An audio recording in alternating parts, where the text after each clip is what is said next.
Good morning to all of you. Today we are going to learn about the most important topic of science, that is called combustion and flame. Okay, so let us start. Today I have to deal with the three major topics. First, combustion. Second, condition for combustion, and third, how to control fire. Okay, so I have to deal with three major topics one by one. So first, combustion. Simply, combustion is nothing but it is the process of burning. Simply, combustion is jalna. It is the process of burning. And in terms of combustions, there are two types of materials. First, combustibles, and second, non-combustibles. First, combustible substance, and second, non-combustible substance. That means combustibles, matlab anything that may be combustion, that may be burns. कोई भी चीज जो जल सकता है, that is called combustibles materials. As examples, coal, diesel, petrols, okay, upale, that is called cow dung. That is the example of combustible substance. Second, non-combustible substance, anything that cannot be burned, जो जल नहीं सकता है, that is called non-combustible material. As examples, stone, okay. And in second way, another way, we can say that combustion is a chemical reaction. Combustion is a reaction that react with oxygen and produce heat and light. Any substance that react with oxygen and produce heat and light, that is called combustion. ये एक reactions है जो oxygen के प्रेजेंटी में अगर होता है और हीट और लाइट प्रोड्यूस कर सकता है. ठीक है, रिएक्शन इसलिए कंबस्टेबल. लेट अस कंसीडर कि कोई ऑब्जेक्ट हम वुड को जलाते हैं. ठीक है, वुड को जलाने के बाद क्या होगा कि ऐश और हीट लाइट में कन्वर्ट होगा. अगेन हम लोग ऐश या हीट लाइट को फिर हम वुड में कन्वर्ट नहीं कर सकते हैं, इसलिए वो एक केमिकल प्रोसेस है. कंबस्शन एक केमिकल प्रोसेस है, केमिकल रिएक्शन है, क्योंकि रिवर्स नहीं हो रहा है. ठीक है, इसलिए इसको हम लोग कह सकते हैं कि एक रिएक्शन है जो ऑक्सीजन के साथ रिएक्ट करता है और हीट और लाइट को प्रोड्यूस कर सकता है. ओके, सेकेंड हमारा टॉपिक होगा कंडीशन फॉर कंबस्शन. कंबस्शन के लिए क्या कंडीशन है, कौन कौन कंडीशन अक्रेंस होगी तो सेटिस्फाइड होगा, कंबस्शन होगा किसी भी सब्सटेंस का, किसी भी मटेरियल्स का. ठीक है, तो उसके लिए दो तीन कंडीशन है. First, presence of oxygen.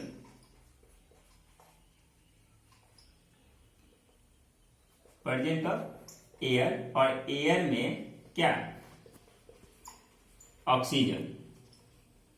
Presence of oxygen होना चाहिए तब कंबस्शन प्रोसेस होगा.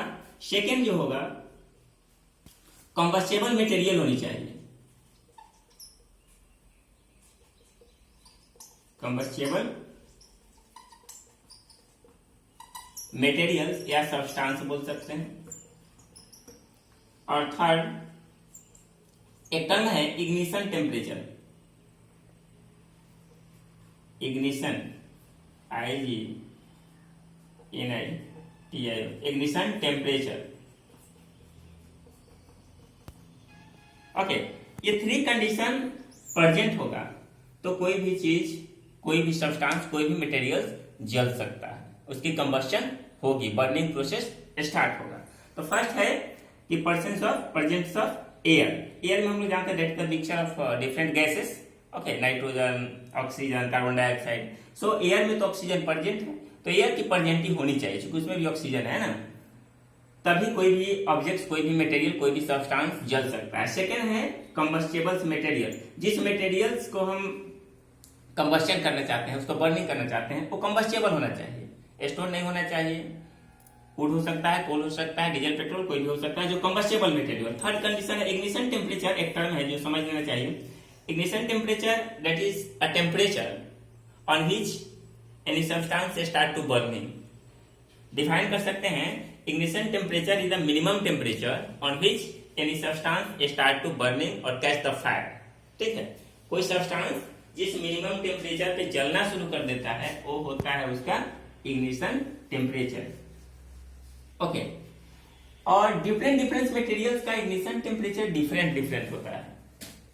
डीजल का कुछ और होगा, हाइड्रोजन का कुछ और होगा, कोल का कुछ और होगा, वुड का कुछ और होगा। अलग अलग मटेरियल्स के लिए अलग अलग इग्निशन टेम्परेचर होता है। ओके, जैसे मान लेते हैं एक गीली लकड़ी है, वेटेड वुड है, ठीक है, पेट्रोल है, उपले है, काउडंग आप लोग समझ रहे होंगे, ठीक है। तो एक वुड, अगर ये गीला वुड है, ठीक है, उस कंडीशन में एक ड्राई वुड है, दोनों में डिफरेंस क्या आ जाएगा? ड्राई वुड तुरंत फायर कैच कर लेगा, तुरंत आग उसमें पकड़ लेगी। लेकिन अगर गीला लकड़ी होगा तो थोड़ा सा उसको हीट, एक सर्टेन टेम्परेचर तक हमको ले जाना पड़ेगा, तब उसमें कैच पकड़ेगा, आग पकड़ेगा, ठीक है। पेट्रोल तुरंत आग पकड़ता है, उपले को काफी टाइम लगेगा, ठीक है। तो ये अलग अलग जो मटेरियल्स हैं जो बहुत रैपिडली आग पकड़ लेते हैं कम टेम्परेचर पर ही, ठीक है। किसी को हाई टेम्परेचर तक, सर्टेन टेम्परेचर तक गर्म करना पड़ता है, तब वो जलना स्टार्ट करता है ना। तो डिफरेंट मटेरियल की इग्निशन टेम्परेचर अलग अलग होती है, ठीक है। कुछ कम टेम्परेचर पे ही जलना स्टार्ट कर देते हैं, कुछ हाई टेम्परेचर पे जलना स्टार्ट करते हैं, ठीक है। तो वो होता है उसकी इग्निशन टेम्परेचर, यानी कि the minimum temperature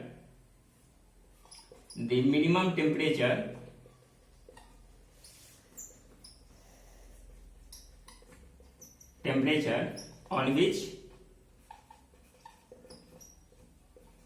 any substance start to burning, या कर सकते हैं कैच द फायर, आग पकड़ ले, ठीक है। तो कहलाता है क्या? इग्निशन टेम्परेचर, ठीक है। तो इग्निशन टेम्परेचर जब उस सर्टेन टेम्परेचर तक पहुंच जाएगा, उस ऑब्जेक्ट का टेम्परेचर इस लेवल तक पहुंच जाएगा, तब वो ऑब्जेक्ट जलना स्टार्ट करेगा। तो ये 3 फैक्टर्स था जो किसी ऑब्जेक्ट को बर्निंग के लिए, कंबस्शन के लिए जरूरी है। फर्स्ट, प्रेजेंसी ऑफ ऑक्सीजन होना चाहिए। ऑक्सीजन सप्लाई नहीं आएगा, कोई भी मटेरियल नहीं जल सकता है। वो जलने वाला मटेरियल होना चाहिए, कंबस्टेबल मटेरियल होना चाहिए। और थर्ड, उसकी इग्निशन टेम्परेचर होनी चाहिए, तब वो ऑब्जेक्ट जलेगा। तो 3 कंडीशन थी किसी ऑब्जेक्ट की जलने की। इसे डेली लाइफ में भी हम लोग देखते हैं, एक लैंप जलता है, लैंप का जो ऊपर वाला जो शीशा रहता है वो ओपन रहता है, या लालटेन, अब तो खैर यूज नहीं हो रही, बहुत कम यूज रही है। लालटेन जब जलते हैं तो उसके ऊपर बहुत टीनी होल रहता है, छोटा छोटा छिद्र रहता है, ताकि उसको एयर सप्लाई मिल सके। लैंप का भी ऊपर वाला भाग खुला रहता है ताकि एयर सप्लाई मिल सके, तब वो जलेगा, है ना। तो एयर सप्लाई नहीं मिलेगा तो कंबस्शन नहीं होगा। ये सबसे मेजर फैक्टर, ठीक है। थर्ड मेरा टॉपिक है how to control fire. Fire को हम लोग कैसे कंट्रोल करेंगे? अगर कहीं आग लग गई है तो उस आग को हम लोग कंट्रोलिंग कैसे करेंगे, ठीक है। ये कॉमन चीज है, हम सबको जानना भी चाहिए। डेली लाइफ में बहुत सारी ऐसी घटनाएं होती रहती हैं। कभी गैस से आग लग गई, इलेक्ट्रिक शॉर्ट सर्किट से लग गया, है ना। और समर सीजन में तो अक्सर ही ऐसा हो जाता है, थोड़ी सी लापरवाही के कारण। इसकी भी कुछ कंडीशन है। मेजर कंडीशन क्या है? किसी भी बर्निंग प्रोसेस में, कंबस्शन प्रोसेस में कहीं भी आग लग रही है, उसमें एक ही चीज हम लोग उसको रोकने के लिए करते हैं, वो है एयर सप्लाई को ब्रेक करना, एयर कंटेक्ट को हटा देना। जो भी चीज ऑब्जेक्ट जल रहा है वहां एयर सप्लाई को हम लोग रोक देंगे तो बर्निंग रुक जाएगी। तो मेजर मेरा काम यही होता है कि उसकी एयर सप्लाई को, एयर कंटेक्ट को हटा दिया जाए। और सारे प्रोसेस में जो हम लोग शट आउट करते हैं, कोई चीज जल रहा है, बर्निंग को हम लोग खत्म करते हैं, उसमें यही काम करते हैं कि एयर सप्लाई को कट कर देते हैं, ठीक है। उसके लिए डिफरेंट वे हम लोग यूज करते हैं। फर्स्ट, जैसे आप मान लीजिए कॉमन हम बात करते हैं डेली लाइफ की, कहीं आग लग जाती है तो हम लोग क्या करते हैं, तुरंत पानी उस पर फेंकना शुरू कर देते हैं। वाटर फेंकना, वाटर सब जगह नहीं अप्लाई कर सकते हैं, ये चीज याद रखेंगे। जब कोई कंबस्टेबल, कोई ऑब्जेक्ट ऐसे जला है नॉर्मली, ठीक है, कहीं आग लग गया है, कोई कुछ आग फेंक दिया या जैसे तैसे लग गया है, इलेक्ट्रिक शॉक से नहीं लगा है, डीजल पेट्रोल से नहीं लगा है, गैस से नहीं लगा है, नॉर्मली कोई चीज जल रहा है और वो धीरे धीरे आगे बढ़ गया, आग पकड़ लिया, ठीक है। उस कंडीशन में हम लोग वाटर का यूज करते हैं। और वाटर क्या करता है? वाटर पहले बात की, वो तो कूल डाउन करेगा, उसको ठंडा करेगा, उसके इग्निशन टेम्परेचर को लो कर देगा। पहला काम वाटर क्या करेगा कि उसके इग्निशन टेम्परेचर को लो कर देगा। और जिस किसी भी ऑब्जेक्ट की जब इग्निशन टेम्परेचर, है ना, काफी लो हो जाएगी, जिस टेम्परेचर पर जलता था उससे भी कम हो जाएगी, तो ऑटोमेटिक आग बुझ जाएगी। तो वाटर ही काम करता है, उसके इग्निशन टेम्परेचर को एक सर्टेन लेवल से कम कर देता है और धीरे धीरे आग बुझ जाती है, ये काम करता है। और वाटर इसलिए हम लोग आग को बुझाने के लिए यूज करते हैं, फायर एक्सटिंग्विशर के रूप में यूज करते हैं। सेकंड थिंग्स, हम लोग CO2 को भी यूज करते हैं, कार्बन डाइऑक्साइड गैस को यूज करते हैं, चाहे तो वहीं इलेक्ट्रिक शॉक से आग लग गई है या कोई पेट्रोल वगैरह है ना, पेट्रोलियम प्रोडक्ट से आग लग गई है, उस कंडीशन में हम लोग क्या करते हैं, एक गैस है, CO2 एक गैस है जो ऑक्सीजन से भारी होता है, और ये गैस जिसे आप देखे होंगे बहुत इंस्टीट्यूशन में भी और नॉर्मली गवर्नमेंट सेक्टर के ऑफिस वगैरह सब जगह, स्कूल में कॉलेज में भी रहता है, एक सिलेंडर टाइप रहता है और उसमें कार्बन डाइऑक्साइड गैस भरा रहता है, फायर एक्सटिंग्विशर के नाम से हम लोग जानते हैं, ठीक है।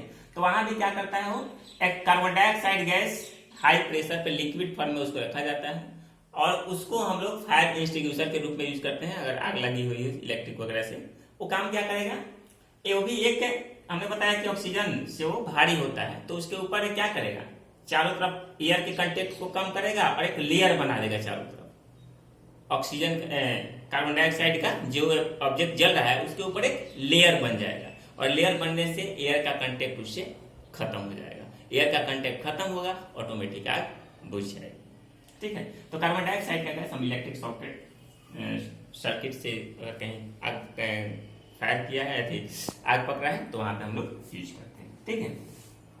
दूसरा हमने वाटर सप्लाई से बताया जो इग्निशन टेम्परेचर को कम कर देता है, जिससे आग बुझ जाती है। कभी कभी लोग CTC कार्बन टेट्राक्लोराइड को भी यूज करते हैं आग को बुझाने के लिए, ठीक है। ये भी मेरा प्रोसेस है। एक थर्ड जैसे हम लोग यहाँ पे दिए हैं CO2 वाटर, ये सब हम शॉर्टली लिख दिए हैं क्योंकि कम समय में हमको वीडियो को कंप्लीट करना होता है। थर्ड है ब्लैंकेट हम लोग यूज करते हैं, जैसे कि आप जानते होंगे कि गैस सिलेंडर से आग लग जाती है या किसी पर्सन के बॉडी में आग लग गई, ठीक है, उसके क्लॉथ में, कपड़ा में आग लग गया, तो उस समय एट रैंडम उसको खोलना निकालना थोड़ा टाइम किल हो जाता है। उस समय हम लोग क्या करते हैं, ब्लैंकेट का यूज करते हैं, और वो भींगा हुआ हो तो और बेटर है, भींगा वाटर के साथ उसको भिंगा करके रैप्ड कर देते हैं, उसको लपेट देते हैं। सिलेंडर में भी ये चीज यूज हो सकता है, अगर सिलेंडर में आग लग गई है तो हम लोग ब्लैंकेट का भी यूज कर सकते हैं फायर को स्टॉप करने के लिए। ये सारी प्रोसेस थी how to prevent the control the fire, fire को हम लोग कंट्रोल कैसे करेंगे। लेकिन सारी प्रोसेस में एक ही चीज कॉमन हमको दिखाई दे रही है, वो है एयर कंटेक्ट को रोकना। एयर सप्लाई रुक जाएगी, आग ऑटोमेटिक बुझ जाएगा, चाहे वो CTC प्रोसेस हो, चाहे CO2 प्रोसेस हो, चाहे ब्लैंकेट प्रोसेस हो, सारे के सारे प्रोसेस में यही काम करते हैं। क्योंकि मेजर कॉज है, जब तक ऑक्सीजन सप्लाई नहीं होगी आग नहीं पकड़ेगा। आज का टॉपिक हमारा यही था। नेक्स्ट हम लोग फर्दर लेक्चर में देखेंगे एक बहुत इंपॉर्टेंट टर्म है एग्जाम पॉइंट ऑफ व्यू से, प्रॉपर्टीज ऑफ या कैरेक्टरिस्टिक्स ऑफ आइडियल फ्यूल्स। हम लोग का नेक्स्ट टॉपिक होगा आइडियल फ्यूल्स। आइडियल फ्यूल्स, ठीक है, आइडियल फ्यूल्स के बारे में देखेंगे। और एक और टॉपिक्स होगा, इसलिए आप लोग को एक रिक्वेस्ट होगा कि इसके बाद इस टॉपिक अगर बुक आपके पास अवेलेबल होगा तो स्टडी करेंगे, ठीक है, और ताकि आने वाला वीडियो जब हम स्टार्ट करें तो पहले से आप पढ़ के रहेंगे तो समझने में ज्यादा बेटर होगा। एक और टॉपिक्स हम रिकॉल नहीं कर पा रहे हैं, 2 टॉपिक्स और इस बुक में रह गया है। एक आइडियल फ्यूल्स है, एक और टॉपिक्स है। 2 टॉपिक्स को हम लोग नेक्स्ट वीडियो में उसको परफॉर्म करेंगे। आज इतना ही। Thank you so much.